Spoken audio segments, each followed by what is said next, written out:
Right now, your pancreas is literally tasting your blood. Yeah, and your immune system is making these split-second life or death decisions about which cells to destroy. Exactly. And the trillions of tiny engines making up your tissues are, actively stripping electrons from your breakfast just to maintain a microscopic electrical grid. It's wild to think about when you put it like that. It really is.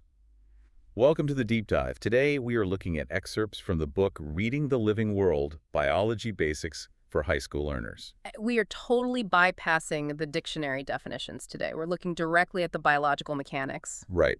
Consider this your shortcut to mapping the hidden systems running inside your own body and the thermodynamic realities of the environment right outside your window. Because we often fall into this trap of viewing biology as just a series of isolated textbook chapters, Like we separate cellular respiration from the food web. Or genetics from your daily lifestyle habits. Exactly. But when you look at the raw mechanics of living systems, the boundaries between the microscopic space inside a cell and, say, the macroscopic space of an old-growth forest, they completely dissolve. It's just a single continuous network. Yes, a highly engineered network. Okay, let's unpack this.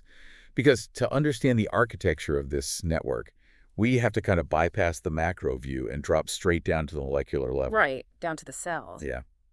Our source material focuses heavily on cell theory, cells being the active basic units of life. You've got prokaryotic cells like bacteria with no nucleus, and eukaryotic cells like plants and animals that do have one. Yeah. But let's throw that tired analogy of the cell as a factory. Oh, absolutely. It's so outdated. Right. We aren't looking at some rudimentary assembly line. A eukaryotic cell is a highly automated chemical sorting facility. I mean, you have molecular machines literally walking along microscopic highways made of microtubules. Dragging cargo to specific organelles. Yes. The nucleus is the information center. Ribosomes are protein workshops. Mitochondria are the energy stations. And the sheer physics of it all is just staggering. And the currency driving all of that automated movement is ATP, adenosine triphosphate. Right, which we constantly hear referred to as the energy currency of the cell. Yeah, but that term kind of masks the violent chemical reality of how it actually works. ATP isn't just a coin you hand over. It is essentially a molecular loaded spring. A loaded spring. Yeah, you have 3 phosphate groups crammed together, and because they're all negatively charged, they fiercely repel each other. Oh, so they want nothing to do with one another. It's like trying to hold the negative ends of 3 powerful magnets together. Precisely. And when the cell needs to perform work like, say, contracting a muscle fiber or pumping sodium across a membrane, an enzyme snaps off that 3rd phosphate group. And I imagine that releases a lot of energy. A violent release of electrostatic tension. It physically shoves nearby proteins into new shapes, and that mechanical shift is what actually drives the functions of life. Then, through cellular respiration, the mitochondria use the energy from glucose to forcefully reattach that 3rd phosphate, resetting the spring. Which actually brings up a fascinating nuance about plant cells. We always categorize them as producers because they have chloroplasts, right? They capture photons of light and use that solar energy to stitch carbon dioxide and water into glucose. Right, photosynthesis. But having the raw material, the glucose isn't enough to power the cellular machinery. Plants still have to process their own manufacturing. Yeah, people forget that. They run a completely closed-loop internal supply chain. So they don't just photosynthesize. No, they manufacture the glucose in the chloroplasts, but they still rely on their own mitochondria to break that glucose down and reset those ATP springs. That's crazy. I mean, during the night when the photon bombardment stops, a plant is actively consuming oxygen and burning through its own reserves. It's respiring just like an animal. That completely flips how you look at a houseplant. But, driving all this thermodynamic activity is the genetic code, DNA. The famous double helix. Right. But the classical view of DNA is like a rigid blueprint or a static library. If the genome is a massive library containing all genetic information, then individual genes are the books. That's a good way to picture it. But I want to push back on this popular idea that DNA is destiny. Because if you look at a neuron in your brain and a beta cell in your pancreas, they contain the exact same DNA sequence. The exact same library. Yeah.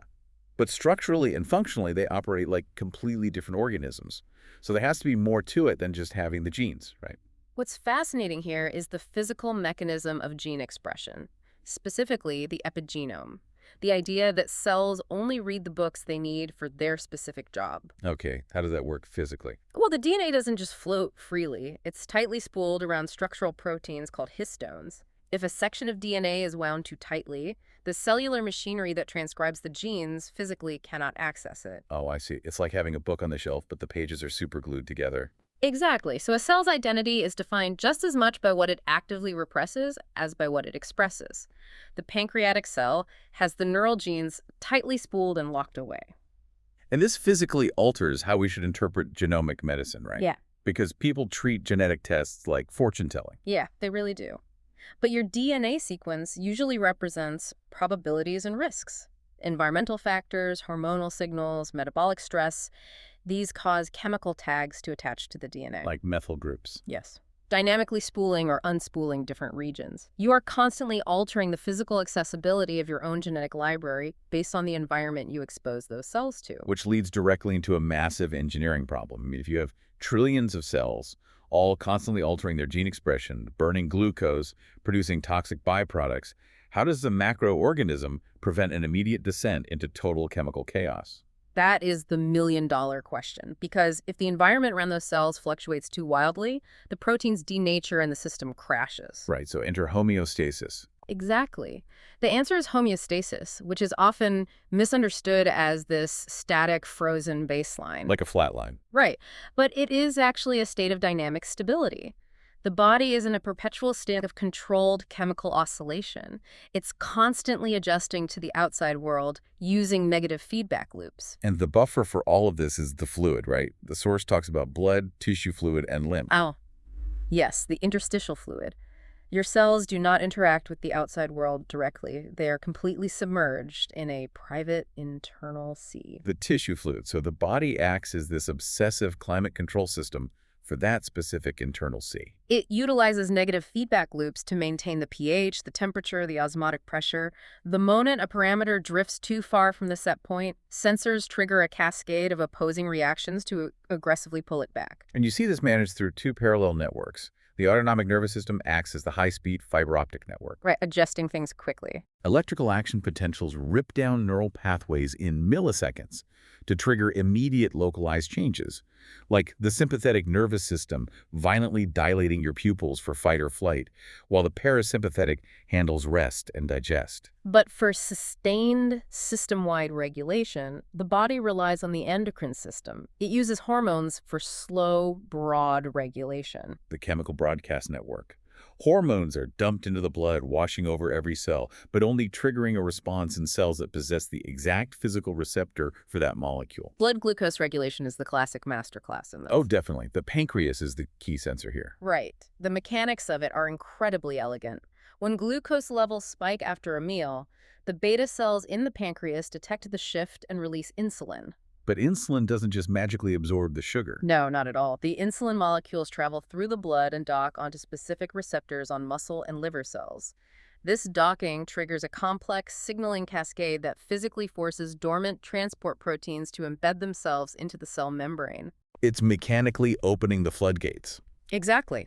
The cell membrane becomes suddenly permeable to glucose, allowing the sugar to rush out of the blood and into the tissue to be stored as glycogen. And then, during a fast, the alpha cells release glucagon, telling the liver to break down that glycogen and dump it back into the bloodstream. Yes, the exact reverse process. Here's where it gets really interesting. We tend to view insulin and glucagon as these opposing forces fighting a tug of war, but it's far more accurate to view them as the gas and brake pedals of a car. Oh, I like that. Working together to keep the body at the exact right speed limit. They are a synchronized control system.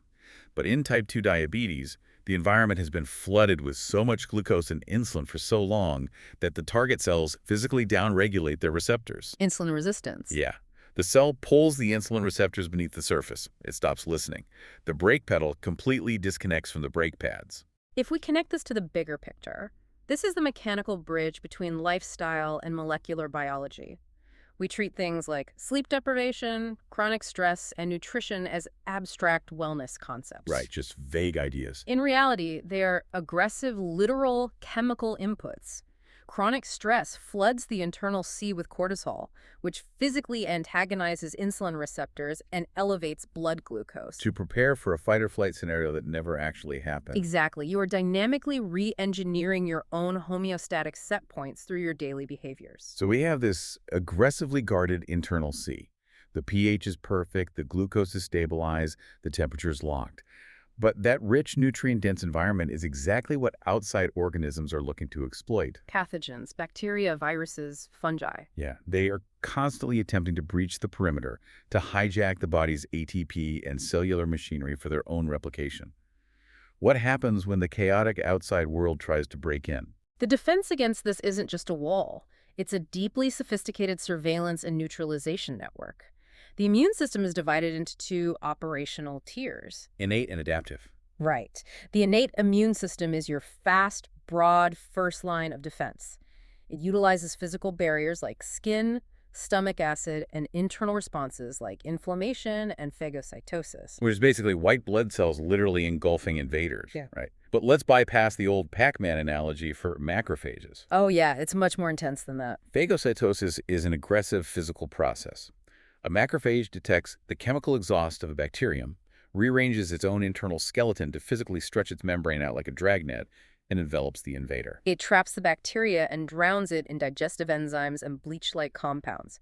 It is cellular warfare. Wow. But the innate system is generalized. The true heavy lifting happens in the adaptive immune system. This network is slower, but it operates with terrifying specificity. This involves the B cells, T cells, and antibodies, right? Those proteins that bind to specific antigens like the lock and key. Yes, and the mechanism behind how the body somehow possesses an antibody for a virus it has never encountered before is staggering. It intentionally shuffles its own genetic code in the B cells to produce massive receptor diversity. It prefabricates millions of random locks. Millions, each carrying a different randomly generated receptor. When a novel pathogen enters the body, it eventually bumps into the one specific B cell that happens to have the corresponding molecular shape. And then that single cell is activated. Violently activated, it clones itself millions of times over to flood the bloodstream with highly specific antibodies. And the brilliance of the adaptive system is the memory cells. The first exposure is slow, but those memory cells stick around. Right. Their DNA is epigenetically primed. If that exact molecular shape enters the body again, the response skips the multi-day sorting process. It creates a massive, rapid secondary response. Which is exactly how vaccines work. They safely introduce the antigen to create the memory without the danger of the disease. That's the exact mechanical premise, yes. But this complex surveillance network completely undermines the modern consumer desire to boost your immune system to the max. Oh, the supplements. Right. An overpowered immune system sounds like a terrible idea because according to the text, that leads directly to allergies overreacting to harmless things like pollen or autoimmune diseases where the body attacks its own tissues. This raises an important question. What is the fundamental mandate of immunity?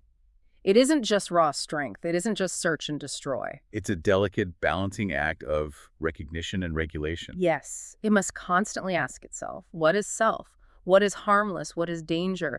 When the regulation of that system breaks down, the results are devastating. You lose self-tolerance. You don't want a boosted immune system. You want a tightly regulated one. It all comes back to dynamic stability. And that concept doesn't stop at the boundary of your skin. If you zoom out, you find the exact same principles of homeostasis governing the macro environment. The ecosystems, interconnected networks of biotic living and abiotic non-living factors. Right, operating under the same fundamental physical laws. Our sources emphasize the golden rule of ecological thermodynamics. Matter cycles, but energy flows. Yes. Break down the players. You have producers making organic matter via light, consumers eating others, and decomposers recycling dead matter. I like to compare matter and energy this way. Energy flow is like a one-way highway where cars eventually exit as heat. Photons from the sun hit the plants, an herbivore eats the plant, a carnivore eats the herbivore. But the transfer is incredibly inefficient. Because of the second law of thermodynamics, every time an organism breaks an ATP bond to move or generate heat, a massive amount of that energy is lost to the environment as unrecoverable heat. Energy enters as sunlight and leaves as heat. Exactly. Roughly 90% of the energy is lost at every level. That's why top predators are so rare. But matter cycling is like a roundabout you can drive in forever. A closed biological roundabout. The decomposers are the ecological equivalent of the cellular lysosomes. They break down dead matter and return the raw carbon and water back to the soil, so it's endlessly reused. And just as a cell responds dynamically to its environment, the ecosystem itself is in a constant state of flux. It's not a static picture. Nature is an illusion of being static. Biological communities undergo ecological succession. They change over time. Like primary succession starting from bare rock, needing pioneer species to build soil, versus secondary succession, where soil remains after a fire or flood, so recovery is much faster. And organisms literally alter their own environment. Take the sun-loving trees. They thrive in open areas, but eventually they create a dark canopy that only allows shade-tolerant trees to grow beneath them. They engineer the conditions for their own localized extinction. They really do. The ecosystem is in a continuous state of self-modification maintained by the tension of biodiversity, species, genetic, and ecosystem diversity. Which creates resilience. But then you look at the threats.